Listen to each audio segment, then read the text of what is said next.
This is My Playbook. I'm Simon Mundie, and in this podcast, created by Greenhouse Sports, we'll be hearing from a host of inspiring people about who and what inspired, supported, and encouraged them during difficult moments. We'll find out what they've learnt along the way, as well as what they want to share and pass on. Greenhouse Sports is the charity that uses sport to help disadvantaged young people and communities. Their core belief is that every child deserves opportunities and a fair chance to get on in life. And through Greenhouse's coaches and partners, they look to make that a reality. The work they do is about encouraging young people through sport and teaching them the life skills they need. 2022 is Greenhouse's 20th anniversary, and over the last 20 years, the charity has helped more than 50,000 children in London, but there are a further 4 million children across the UK right now that they would like to help. And if you'd like to find out more about their work and how you could help support another generation of young people, please head to greenhousesports.org to find out more. In the meantime, to this episode in which I speak to Greenhouse Sports Ambassador Ama Agbeze. Ama is the former England netball captain and led the team to the greatest triumph in its history when England beat Australia to win the 2018 Commonwealth Games. In 2019, after struggling with injury, Ama was left out of the England squad, and she's been open about the impact that had on her mental health. People say you're a role model, so actually make sure that they know that it's not as smooth sailing as, oh my gosh, I'm incredible, I train, and then I win this medal, and life is hunky-dory. There are definitely tough times. Ama is also a qualified lawyer and is just a warm, caring and funny person, and it really was a pleasure speaking to her. I hope you enjoy our conversation.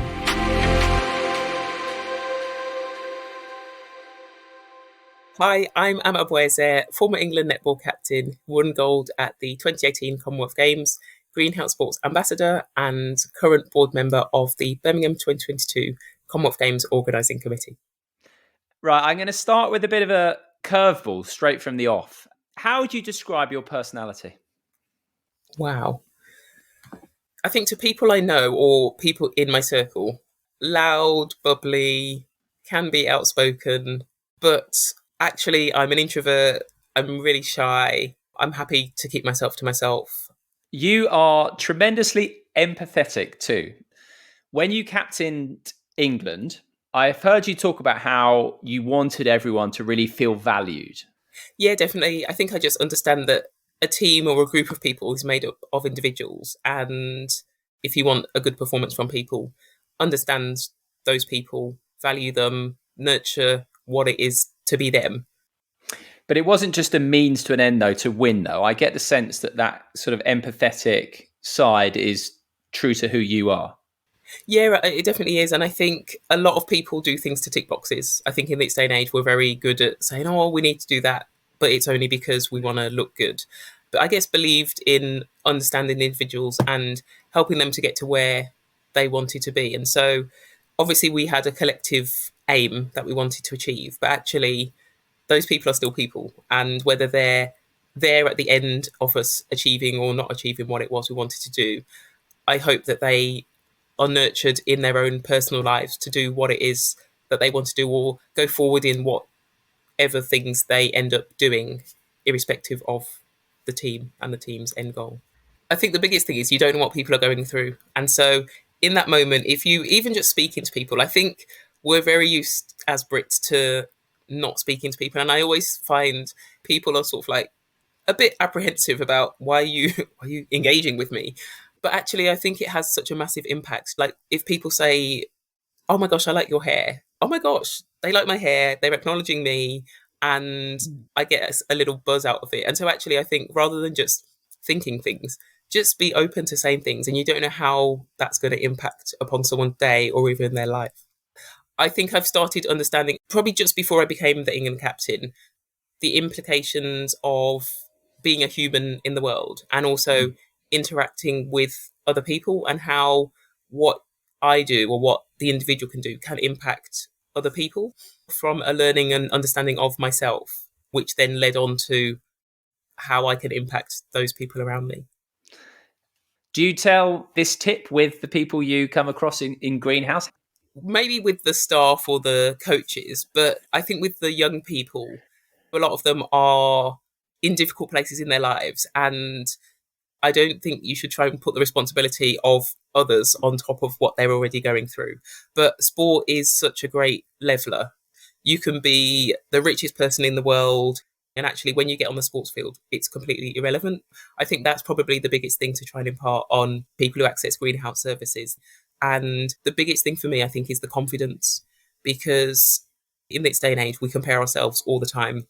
The young people who access greenhouse facilities will be looking at other people saying, well, they've got this and they've got that, and not really understanding that actually a lot of the skills that they need, they actually have, and they just need to be developed. And so I think greenhouse ties in with everything that I believe in terms of giving everybody a step up in life to get to where they want to be. We are talking, amongst other things, about mentors in this series. So let's discuss a couple of yours. We should probably start with your family, because an interesting fact about you, you're also a qualified lawyer. And part of that came down to the fact that your parents put a certain emphasis on academia. Yeah, so my parents are from Nigeria and came to the UK many moons ago, and they wanted opportunity. So they worked hard, and I think they wanted to give their family an opportunity. And so they saw that through academia. So ensuring you got a good education so you could then go and get a good job. And so they were constantly encouraging us to study, study, study. Sport was just a hobby that you did on the side. And so, yeah, I'm a qualified lawyer now, and I've practiced in the UK, Australia and New Zealand. Work hard. I think that's probably the biggest thing around what my parents sort of instilled. Does the phrase, "are you going to get a proper job now," mean much to you? Constantly. So I finished my degree, I did a master's in finance and thought I'd go and work in it. 2008 graduated from the master's, and the global financial crisis happened, so it wasn't a field to go into. And then I got an opportunity to go and play professional netball in Australia. I went and did that, and then thought I'll just do a year. And then I played in Perth, and then the following year I played in Melbourne, and then the following year I went to New Zealand and played in Wellington, and then I went back to Perth. And so it just sort of flowed on that I was doing netball. As I've gone along with my professional netball, my side hustle has been law. My mum would continuously ask me when I was going to settle down and get a proper job. And actually, this year, she said to me, I've realised that you're not really a type of person who settles down. So I'm like, finally, how many years has it taken? But I guess one day I might have to settle down, but still looking for the proper job. And interesting that potentially, but for the global crash, England might not have won Commonwealth gold at the netballs. I've never seen it that way. That's an interesting I'm glad take. that you're trying to pin it all onto me. It was a team thing. Right, let's move on then from your parents. So why don't we start back at primary school with Mrs. Watkins? Yeah, so Mrs. Watkins was my school teacher at primary school. She did sport, but obviously also taught a form, because in those days there was no specific sports teacher. So she definitely was a catalyst in terms of helping me get into netball and helped to steer me in the right direction. Miss Bexton? I'm Miss Bexton. So Miss Bexton was at my secondary school, and she was the sports teacher, Judith Bexton, and my sister was at the same school. And I feel like my sister and Miss Bexton didn't really get on, but we did. And I think it just shows that if you don't like my partner, you decide that you don't like me, when actually you might like me, so actually give me a go. But she was definitely influential in my sporting development and my netball career. And I think at school, you either like PE or you don't like PE. And I would hope that eventually the rhetoric would change, because we need sport for life. We need to move from the time when we're born to the time that we die. And so I hope that people start to see sport as not just, I don't like PE, I'm not very good at it. They change that mindset to actually, it's just something to learn how to keep active. That set you up nicely for your long and at times somewhat up and downy England career. So you made your debut back in 2001. Am I right in saying that right from that early time, you did believe that England could reach the top of the pile, but not everyone else shared that belief? I guess I had a belief in myself, and so didn't necessarily appreciate that other people had different ideas or understandings or belief. And so I think at the under 21, so the World Youth Cup, we came fourth. And afterwards, I realised that some people actually didn't think we were going to come anywhere but outside of the medals. And that was a massive slap in the face to me, basically, that people would go into something not really believing that they could achieve. So I think that definitely played out when I became the captain in terms of trying to instill this belief and understanding that if there's a few people in the team who don't think you're going to do it, then you won't do it because you're relying on everybody and everybody plays their part, whether it's the people on court, off court, you need everyone on board. This belief then of what is possible, or indeed more of a limiting belief sometimes of what isn't possible, which people are more familiar with. What message do you have then around some of the kids that come through the Greenhouse Sports programme? I 100% do believe that anything is possible. The problem is our mind. So you can either have it channeled in the path of, I'm going to do this at all costs, or there's little voices that creep in that say, who are you kidding? What are you doing? Get back in your lane. With Greenhouse, I think it's trying to get those young people to understand, because they will have constantly faced adversity in their life. They feel like they're constantly set up to fail. All the evidence is pointing to them not being able to do anything that they even vaguely think that they can do. But I think also that's another thing, that if you're surrounded by people who aren't doing anything, or you don't see the options of what to do, you don't know what's out there. And so I think Greenhouse helps not only to instill the skills, but to help people understand that there is opportunities in life and what exactly those opportunities might be. I think it's just a great way to instill confidence in young people that irrespective of what they want to do, they can put their minds to it and they can achieve.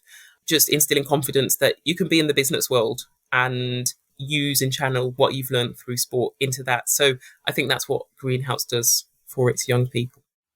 Coming back to that sort of belief element. So 2018, first of all, we got to explain. So the Commonwealth Games to netball, I mean, it's like the Olympics, right?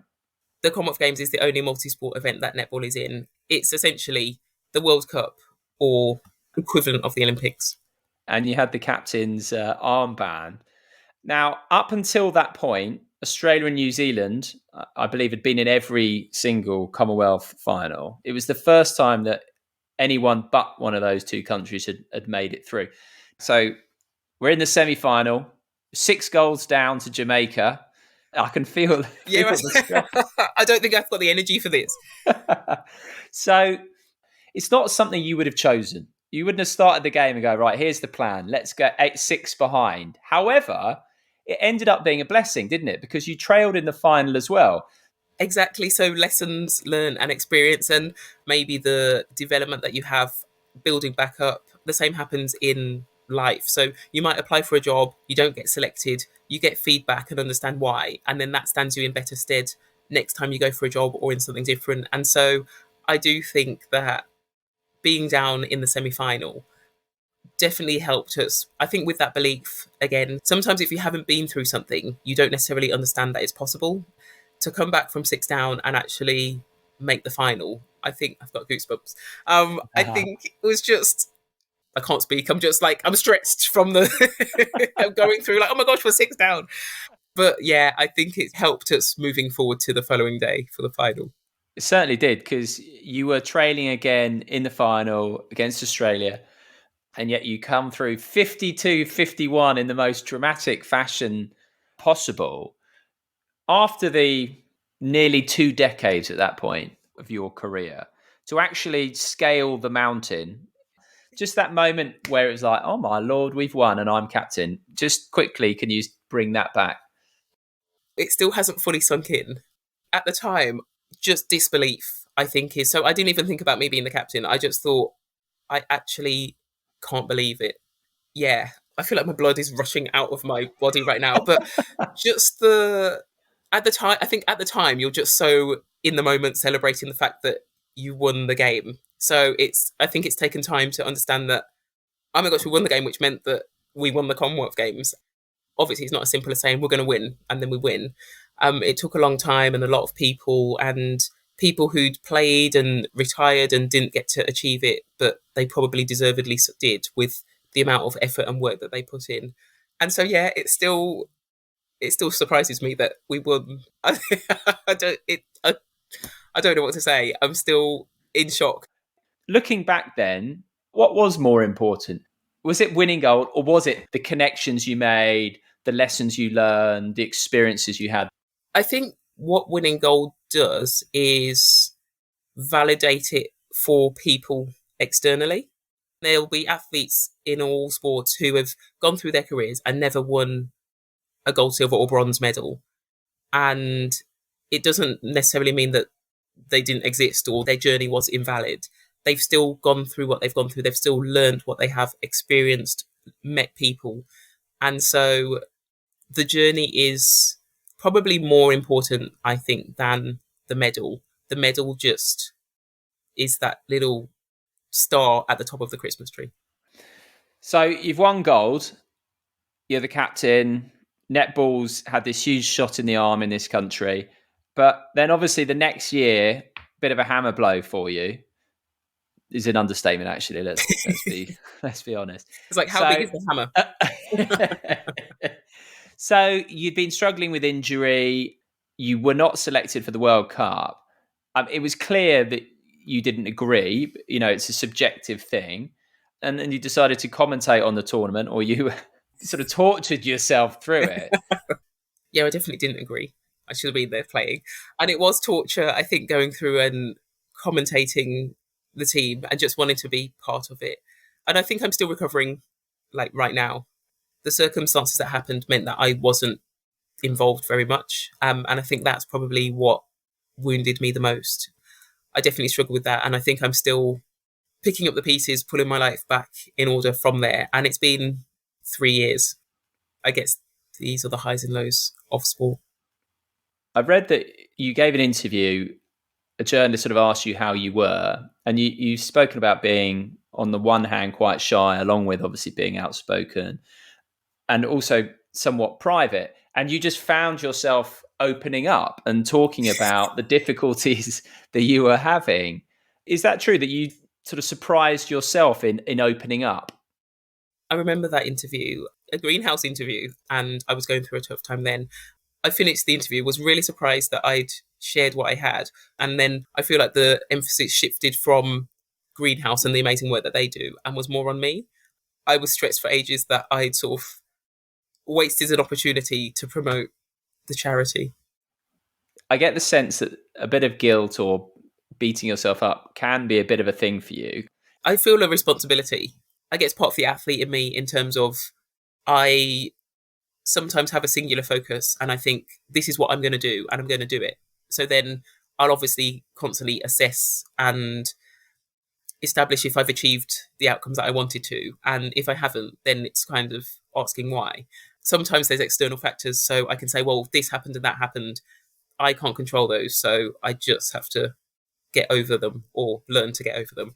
But if it's me, I'm I'm in control of me. So I'm letting myself down if I haven't achieved what I wanted to, and it's because of me. So essentially that is guilt. But at the end of the day, that interview was a powerful one. I think it's, with being in the position that I am, people say you're a role model. So actually make sure that they know that it's not as smooth sailing as, oh my gosh, I'm incredible, I train, and then I win this medal and life is hunky-dory. There are definitely tough times. That being, let's say, vulnerable or open, sharing things that perhaps you would be more naturally inclined to keep under wraps, you know, could well have amplified the greenhouse message. Just sticking with that theme a little bit, how's your mental health now? How are you feeling now? I'm working on it. I guess it's a little bit like my husband always says, how do you eat an elephant? And it's bit by bit. But when you look at the elephant, you're almost like, I'm intimidated by this. I don't know where to start. I know I need to take a small piece, but actually I can't even get close to the elephant to figure out where that piece is going to be. And so I think it is just constantly trying to make sure that people around you are supportive. Let's talk about some of the lessons that you're able to share. You've reached the very top of your sport, so certainly learned a lot along the way. There's no question about that. Why don't we start with hard work versus talent? Academically, I was reasonably bright naturally. And so I sort of coasted along in terms of I'd do the work and it would be relatively easy to me. And so I think it was only towards of the end of academia that I started realizing, actually, I need to study. And I hadn't necessarily learnt the skills earlier. And so that actually, I think, was detrimental, because I think the skills you learn when you're younger help you in the rest of life. And I think equally in sport, I was tall, athletic, physically gifted. And so I was really good compared to my peers. And so I didn't necessarily put in the work with training. It was only later in my sporting life that I realized, oh my gosh, if I actually train, I can actually be decent. I think, again, I missed out. And if I could go back, that would be one thing that I would tell my younger self. If you actually work hard and put in the work, you can reap rewards later on. In my netball journey, there's been netballers who weren't the most gifted, they weren't the tallest, they had to struggle to get to where they were, and they had to put in extra effort compared to other people, and they still made it to international netball and performed well. And that was because they put in the work, and if they hadn't put in that work, they wouldn't have made it, because someone would have said, you're not tall enough, you're this and you're that, and actually they just trained really hard. I think it's just testament to tell young people that touch in with Greenhouse that it might appear that people just naturally have these amazing powers or instinctively know how to be a leader or run a company, but actually you can equally just work hard and learn and develop and understand and get there as well. What about some of the other key lessons? If you had to handpick just a couple that you think are of value.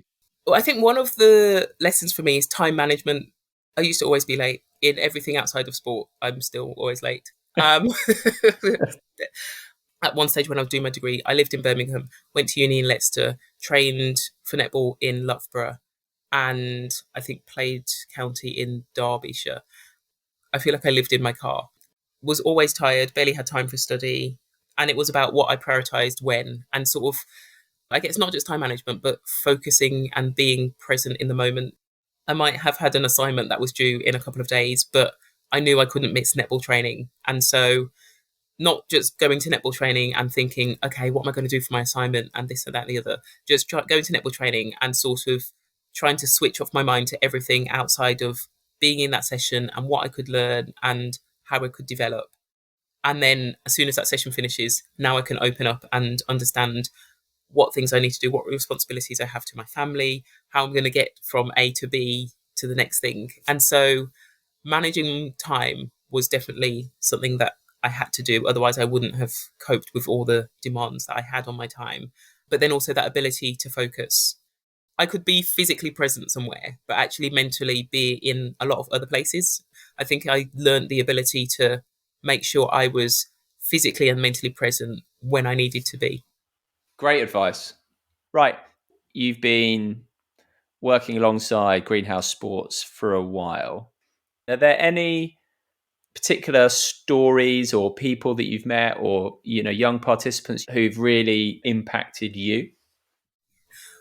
I definitely am of the opinion that experiences that you have through your life, you draw from. There's actually a coach at Greenhouse, and I've met her a few times now, actually. And I think also just watching how she interacts with the young people and how she's just got such a good aura about her. She's got a great rapport. They almost see her like an older sister. It definitely warms my heart every time I go into the centre and she's there. I just think you are the reason why I'm involved in this and why these children are going to have opportunities moving forward in their lives. And then also, I think speaking to the young people. So anytime I interact, whether it's at the centre or in a school, listening to their stories or understanding or how they've related to their Greenhouse coach and what the coach has brought them. I think a lot of the young people who access Greenhouse, the coaches in their schools, initially they just think, I don't like table tennis or I don't like volleyball. And then seeing the journey, so you're not really going for volleyball. There are some people who are going to be great at volleyball and they want to do that, but you're going to learn how to interact with people, trying to get an understanding of how people work, the work ethic, understanding the organisation, knowing that you have to be good in classes and you have to do your work in order to get these rewards.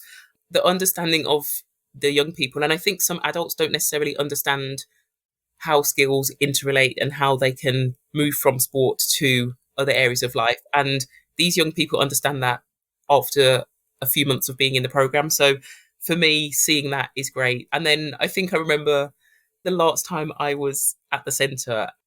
So there's some people who are further on in the program, so they play table tennis downstairs, and then there's the people who are just in the program who play upstairs.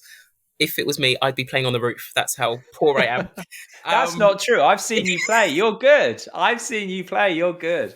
I think it's actually from being at Greenhouse that I got a love of table tennis, but I can hit the ball from one side to the other in a semi-rally. But I think playing against these young people, and one young guy, he thrashed me. I am really competitive, so I was almost like, you shouldn't be beating me. I need to be better at this. But actually, he kind of did gloat for a while and we laughed about it. But then he was helping me and was teaching me, saying, oh, you just need to do this. And actually your body weight needs to shift and actually see how you're holding the bat. And I think he was about 12. And so this young 12-year-old who I then actually spoke afterwards to one of the coaches about him and where he'd come from. And he was really shy, really quiet, wasn't sporty, didn't always attend school. And he'd gone from being in that position to teaching me how to play and was confident and things. And so I think that just shows the power of sport and what Greenhouse are doing. I think Greenhouse do like corporate days where young people sort of educate people in business around how to play in the competitions. And I myself am quite shy, so I don't necessarily want to talk to people who are big people in business. And there's these young children who don't think anything of it. They're confident. And actually being in that position and talking about their sport or table tennis and teaching and engaging means that they'll then be confident if they go to an interview or they go into business. They almost feel like we've interacted with these type of people before and actually it was fine. So I'm just going to be me. I've got the skills. So every single interaction that I have, even when I walk in and I talk to the people on reception, it fills my heart with love and jubilation. So yeah, I can't explain how much I get out of being involved. That does speak volumes. So I think that's a really, really lovely story. Right, Ama, let's finish then with you giving us some sneak previews into what's going on behind the scenes at the Commonwealths. Anything that is not in the public domain that you want to share with us? Not falling into that trap. No, the games are fast approaching. There's been a lot of work in the background and I'm really excited. I think it's the first time that I've been on this side of the fence in terms of the games. I'm disappointed to not be playing in my hometown, but this is, I guess, the next best thing. But I just would love the games to galvanise the nation. And I know how previous games inspire young people, and there'll be people at these games who say, I was inspired by those games before. So I'd love that to happen at these games. I'd love for young people to see opportunities, not just in doing elite sport, but in and around sport. Also, I think just doing physical activity to try different sports that they see. I hope that people, even if you don't like sport, will get involved in amongst the sport. And after the sport has gone or after the athletes have gone, it leaves a legacy of people wanting to try sport and understanding the power that sport has. It's been a real pleasure. Thank you very much for sharing your story, your wisdom, your lessons, for being open. It's just been a real pleasure. So really appreciate your time, and Greenhouse Sports are lucky to have you. Thanks very much. I'm lucky to have Greenhouse as well. Everyone thinks that the mentee is the person who benefits, but actually as a mentor, you get so much back as well. So it's a give and take relationship.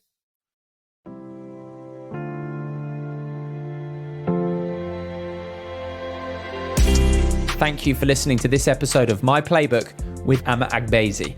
As I mentioned at the start, 2022 is Greenhouse Sports' 20th anniversary. Please do check out the incredible work they do by visiting greenhousesports.org. And if you'd like to get involved and help, please do get in touch. All the details are on their website. And please do share, rate and review this episode wherever you can.